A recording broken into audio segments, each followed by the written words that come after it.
నమస్తే, నేను మీ కుప్ప పద్మిని. ఇన్నాళ్ళు మీ సపోర్ట్‌ని నాకందిస్తూ, మీ ప్రేమని నాకందిస్తున్న ప్రతి ఒక్కరికి కృతజ్ఞతలు. ఇప్పుడు చూడబోతున్న ఈ వీడియో కూడా ఖచ్చితంగా మీకు ఉపయోగపడుతుంది. లైక్, షేర్ అండ్ సబ్స్క్రైబ్ చేసి మీ ఇష్టాన్ని, అలాగే మీ సపోర్ట్‌ని నాకందించండి. అలాగే ఈ వీడియో పట్ల మీ అభిప్రాయాన్ని కామెంట్ సెక్షన్‌లో కామెంట్ చేసి నాకు తెలియజేయండి. నమస్తే. నమస్తే. Welcome to our channel. నేను పద్మిని. ప్రస్తుతం మనతో పాటు ప్రముఖ ఆధ్యాత్మికవేత్త, astrologer, life coach, Bala Tripura Sundari ఉపాసకురాలు శ్రీమతి సుధ గారు మనతో పాటు ఉన్నారు. మాట్లాడదాం. సుధ గారు నమస్తే అండి. నమస్కారం. ఎలా ఉన్నారు సుధ గారు? ఫైన్. దశల గురించి ఎవరెవరికి ఏ ఏ దశలు అనేది వాళ్ళ నక్షత్రాలని బేస్ చేసుకుని ఆయా దశలు నడుస్తూ ఉంటాయి. అయితే దశలు యోగిస్తాయా యోగించవా అనేది చాలా సవివరంగా తెలియజేస్తూ ఉన్నారు. అవును. ఆల్రెడీ సూర్య మహర్దశ గురించి ఆల్రెడీ మాట్లాడుకున్నాం. ఇక చంద్ర మహర్దశ 10 ఏళ్ళు 10 ఏళ్ళు బిగ్ డీలే 10 years అంటే లైఫ్ లో చూసాము అంటే ఇది నేను ఇందాక ప్రీవియస్ వీడియోలో చెప్పినట్టు అది బైఫర్కేషన్ ఆఫ్ టైం. అంతే, టైం ఎలా నడుస్తుంది, డివిజన్. అదే బైఫర్కేషన్ అయినా డివిజన్ అయినా మళ్ళా దాంట్లో బైఫర్కేషన్ మళ్ళా వస్తుంది కదా, భుక్తులు వస్తాయి. సో భుక్తి మళ్ళా అంతర్భుక్తి, ఇంకో అంతర్భుక్తి కూడా కన్సిడర్ చేస్తారా? అన్ని కన్సిడర్ చేస్తాం మేము అన్నమాట. బికాస్ ఒక ఈవెంట్ అవ్వాలి అంటే ఈ కాలం మనకి సహకరించాలి అనే ఒక ఉద్దేశం. రైట్. మరి చంద్ర మహర్దశ 10 ఏళ్ళు ఉండేటటువంటి ఈ చంద్ర మహర్దశ ఎట్లా ఉంటుంది? ఎవరికైనా వచ్చినట్టయితే చంద్ర మహర్దశ ఎట్లాంటి జాగ్రత్తలు, ఎటువంటి విధి విధానాలని పాటించాల్సి ఉంటుంది ఈ పర్టికులర్ 10 years లో?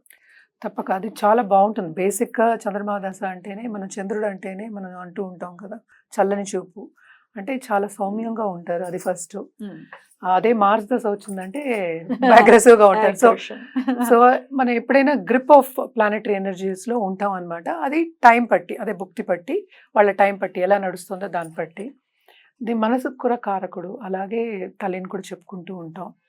సో తల్లికి బాగుంటుంది ఫస్ట్, చాలా బాగుంటుంది. ఎందుకంటే మూన్ మంచి పొజిషన్లో ఉంటే కనుక అన్నీ ఇస్తాడు. ఫస్ట్ ఇచ్చేది ఏంటి? ఆర్ట్లు ఇస్తాడు. అంటే ఏంటి? రూపం కూడా ఇస్తాడు, అందంగా బ్యూటీ ఇస్తాడు, సౌమ్యత ఇస్తాడు. ముఖ్యమైనది మనకి సనాతన ధర్మం కానీ హిందూ రిలీజన్ చూసామంటే ఎస్పెషల్లీ లేడీస్ కానీ ఇప్పుడు మెన్కి కూడా చెప్తూ ఉంటాం, పేషెన్స్ అనేది ఉండాలి, సౌమ్యత ఉండాలి. అంటే ఏంటి? ఎక్కడ ఎలా మాట్లాడాలి అనేది వెరీ ఇంపార్టెంట్ కదా. సో స్పీచ్కి కూడా కారకుడు మనం చెప్తూ ఉంటాం. సెకండ్ హౌస్ కింద వచ్చిందంటే, సపోజ్ సెకండ్ హౌస్లో ఉంది అంటే చాలా తీగా మాట్లాడతారు, తీగా మాట్లాడి పనులు చేయించుకుంటారు అని చెప్పచ్చు అనమాట. On the flip side there are certain అంటే ఏంటంటే కొన్ని ఇబ్బందులు అనేది పెడతాడనమాట. అంటే ఏంటి? మనం మనసుకు కారకుడు అని చెప్పాం. మెంటల్ డిస్టర్బెన్సెస్ అది దేనికైనా అవ్వచ్చు. నేను ఇందాక నుంచి చెప్పేది అదే అనమాట. భుక్తి వచ్చింది అంటే దానికి తోడు ఇప్పుడు మూన్ మార్స్ వచ్చిందంటే అటు అగ్రెసివ్గా ఉండలేరు, అటేమో సౌమ్యంగా ఉండలేరు అన్నట్టు ఉంటుంది. ఆ బ్యాలెన్సింగ్ యాక్ట్ అనేది కొంచెం ప్రాబ్లం అవుతుంది. అలాగే మూన్ వీనస్ చాలా బాగుంటుంది. ఆర్ట్కి ఇంకేం కావాలి? పైకి తీసుకెళ్ళిపోతుంది. అందుకే చెప్తూ ఉంటాం కదా, ఆ దశ వచ్చిందంటే మనం ఏం చేయక్కర్లేదు, ఖాళీగా కూర్చుని అది వెళ్ళిపోతాం మనం పైకి. అంటే పైకి వెళ్తాం ఇన్ ద సెన్స్ అంటే మనం చేసే పనులు పైకి వెళ్తారు. సో ఒక్కొక్కళ్ళు ఒక్కొక్క కోరికతోనే పుడతాం యాక్చువల్గాను. సో ఆ టైం వచ్చినప్పుడే మనం పైకి వెళ్ళడం, కిందకి వెళ్ళడం అనేది జరుగుతుంది. ఎత్తు తగులు అనేది అప్పుడు జరుగుతాయి. సో ఇప్పుడు మూన్ దశ వచ్చిందంటే తప్పక డబ్బు రూపేణా కూడా ఇస్తాడు. అంటే అన్నీ ఇవ్వాలి కదా, మరి కంఫర్ట్స్ ఇవ్వాలి. కంఫర్ట్స్ ఇవ్వాలంటే ఏం చేయాలి? అటు మనకి ధార్మికంగా కూడా చూసుకోవాలి, స్పిరిచువల్ గ్రోత్ అనేది ఉంటుంది. అండ్ ఆల్సో కుటుంబ పరంగా యాజ్ అ కుటుంబం పైకి వచ్చే ఛాన్సెస్ ఎక్కువ ఉంటాయి. పిల్లలకి కూడా బాగుంటుంది. ఎందుకంటే తల్లి కానీ లేకపోతే తండ్రి కానీ చూసుకుంటారు, ఇంకా పైకి తీసుకొస్తారు అనే ఒక ఒపీనియన్ వాళ్ళకి వస్తుంది. ఇంట్లో కూడా ఏంటంటే డిస్కంఫర్ట్ చాలా తక్కువ ఉంటుంది, కంఫర్టబుల్ లైఫ్ అనేది ఉంటుంది అనమాట. నేను చెప్పినట్టు ఇందాక ఫ్లిప్ సైడ్ అంటే కొన్ని ప్రాబ్లమ్స్ ఉంటాయి. ఏం ప్రాబ్లమ్స్ అంటే ఏమైనా సపోజ్ మెంటల్ కండిషన్స్ కానీ లేకపోతే ఫిజికల్గా కొంచెం ఎయిల్మెంట్స్ రావడం కానీ వస్తూ ఉంటాయి అనమాట. ఎస్పెషల్లీ ఏంటంటే స్టమక్ రిలేటెడ్ ప్రాబ్లమ్స్ అనుకుందాం. సో ఇలాంటివన్నీ వస్తూ ఉంటాయి. అదేంటంటే మనం జాతకం చూసినప్పుడు, మనం పరిశీలించినప్పుడు ఎగ్జాక్ట్గా మనం చెప్పడం అనేది జరుగుతుంది. నేను ఇందాక చెప్పినట్టు మూన్ వీనస్ వస్తే చాలా బాగుంటుంది, అలాగే వీనస్ మూన్ కూడా చాలా బాగుంటుంది. మార్స్ వీనస్ వస్తే మళ్ళీ మూన్ సాటర్న్ వచ్చింది అనుకో కొన్ని ప్రాబ్లమ్స్ వస్తాయి. అంటే ఏంటి? ఎందుకని సాటర్న్ అంత మూన్ సాటర్న్ ఏదైనా కాంబినేషన్ వచ్చినప్పుడు, సాటర్న్ వచ్చినప్పుడు ఎందుకంటే డిసిప్లిన్గా ఉండాలి కదా అన్న ఒక ఒపీనియన్ ఉంటుంది సాటర్న్కి. అంతే కదా. సో డిసిప్లిన్ ఉంటేనే కదా ఆయన అన్ని ఇస్తాడు. మూన్ దాంట్లో కూడా అలాగే ఉంటుంది. అంటే ఏంటి? మూన్ లో మనకి ట్రావెలింగ్ కూడా వస్తుంది. నేను అది చూసాను. సపోజ్ ఇప్పుడు పిల్లలు పుట్టాలి అనుకునే వాళ్ళకి మంచి పిల్లలు పుడతారు. అంతే కదా, మూన్ దశలోనే నాకు అందరు పుట్టారు అసలు actually. అందుకని సో అందుకోసం అని నాకు తెలుసు అనమాట. బికాస్ దాంట్లో ఇబ్బందులు ఉంటాయి న్యాచురల్ గా. ఇబ్బందితోటి మనకి శుభకార్యం జరుగుతుంది అంటూ ఉంటాం కదా. అది శుభం అవ్వచ్చు, అశుభం అవ్వచ్చు, డిపెండింగ్ ఆన్ ద ఎక్కడ ఉంది placement of the moon main కదా అసలు. మనకి జాతకం మొత్తం ఫస్ట్ చూసేది మూనే చూస్తాం. రాసే కదా మరి మెయిన్ రాసి చూస్తాం. అండ్ ఆల్సో ఎలా ఉంది అనేది Correct. చూడాలి కదా. Correct. అది 3-6-11 పొజిషన్ లో ఉంటే అంత బాగుండదని చెప్పుకుంటూ ఉంటాం. ఓకే. సో కేంద్ర కోణాల్లో ఉంటే చాలా మంచిది. బట్ అగైన్ లార్డ్షిప్ అనేది అంటే దేనికి అధిపతి, ఏ హౌస్ కి ఏ భావానికి అధిపతి అని చూసి దాన్ని బట్టి చెప్పుకుంటూ ఉంటాం అన్నమాట.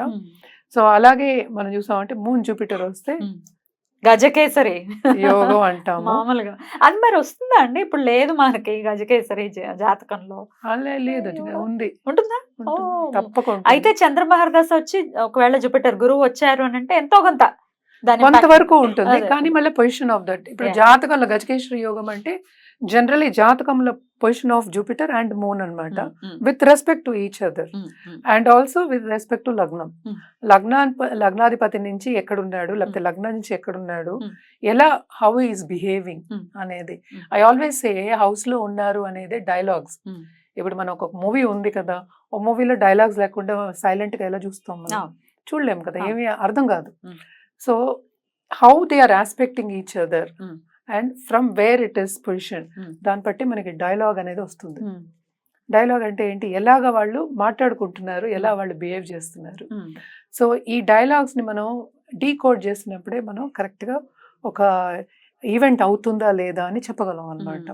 సో ఇది చాలా ఏంటంటే నేను ఇందాక చెప్పినట్టు సబ్దశ అనేది వెరీ వెరీ ఇంపార్టెంట్. ఎందుకంటే ఒక్క గ్రహంతో మనం ఏమి చేయలేము. ఇది 10 years ఉంటుంది. దీనికి మళ్ళీ రెమెడియల్ మెషర్స్ తప్పక చేయవలసి వస్తుంది. ఎందుకంటే లాంగ్ టర్మ్ లో మనం చూసామంటే మూన్ దశ అయిన తర్వాత మనకి కుజదశ మొదలవుతుంది. కుజదశ వచ్చిందంటే ఇప్పుడు మూన్ లో ఉన్న సౌమ్యత అంతా పోయి, కామ్ గా ఉన్నదంతా పోయి, పేషెన్స్ అంతా పోయి, అగ్రెషన్ తప్పక వస్తుంది. గ్రిప్ లో ఉంటుంది అండ్ ఫుల్ బ్లడ్ బాయిల్ అయినట్టు అట్లా అవుతుంది అనమాట. అవాక్ అవుతారు జనాలు. ఇది అప్పుడు అంత సౌమ్యంగా ఉన్నవాడు వీడియో ఇలా సడన్ గా మాట్లాడుతున్నాడు. అది సిచ్యువేషన్స్ బట్టి కదా, సిచ్యువేషన్స్ బట్టి వస్తూ Yeah. ఉంటుంది. Okay. అండ్ ఆల్సో వీళ్ళకి ఫ్రెండ్స్ కూడా చాలా మంది ఉంటారు. మూన్ వాళ్ళు నేను చాలా మంది చూసాను. చాలా మంది ఫ్రెండ్స్ ఉంటారు, చక్కగా మాట్లాడతారు కదా. మరి ఒకరికి హెల్ప్ చేయాలి, హెల్పింగ్ నేచర్ Beautiful. ఉంటుంది. కొంతమందికి ఏంటంటే అడ్వైస్ ఇచ్చే నేచర్ కూడా ఉంటుంది కదా. Beautiful. సో చాలా బాగుంటుంది యాక్చువల్గా మూన్ దశ. Mm. బట్ పరిహారాలు చేయాలి అంటే తప్పక నవగ్రహాలు చేయాలి. And also Mm. మనం ఎప్పుడే మూన్కి చెప్పేది ఏంటంటే సోమవారం శివుడికి చేయాలని చెప్తాం. Mm. స్పెషల్లీ రుద్రాభిషేకం చేసుకోవచ్చు. Mm. అదే కొంచెం ప్రాబ్లం ఉంది, హెల్త్ ప్రాబ్లం అలా ఉంది అంటే మహామృత్యుంజయం చేయించుకోవడం.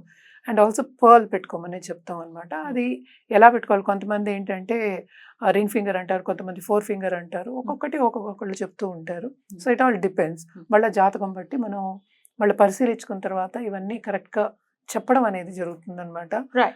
సో మెయిన్ ఏంటంటే దశా సిస్టంలో ఏంటి, మనకి ఎప్పటికైనా డిసిప్లిన్ ఉందంటే Mm. ఆ గ్రహంలో గ్రిప్ లో ఉంటాం. Mm. మనం దాన్ని అర్థం చేసుకుని అంటే ఏంటి, ఎందుకు ఇలా అవుతోంది అనేది అర్థం చేసుకుని మనం Yeah. ముందుకు సాగితే, Yeah. అలాగే రెమెడియల్ మెషర్స్ చేస్తే, Mm. పరిహారాలు చేస్తే ఆ దశ కూడా సాఫీగా సాగిపోతుంది, Smooth గా వెళ్ళిపోతుంది, Yeah. సాఫీగా సాగుతుంది అనమాట. Right. సో ఏ దశ వచ్చినా అన్ని దశలు మంచివే. Mm. సో దీంట్లో భయపడవలసిన అవసరం ఏం లేదు. దేనికైనా సరే పరిహారం అనేది ఒకటి ఉంటుంది, Right. డిసిప్లిన్ అనేది ఒకటి ఉంటుంది. Beautiful. రెండు పాటించవలసి వస్తుంది. డెఫినెట్లీ అద్భుతం అండి. ఇప్పుడు మనకు తెలుసుకుంటే కూడా చాలా మంచిది.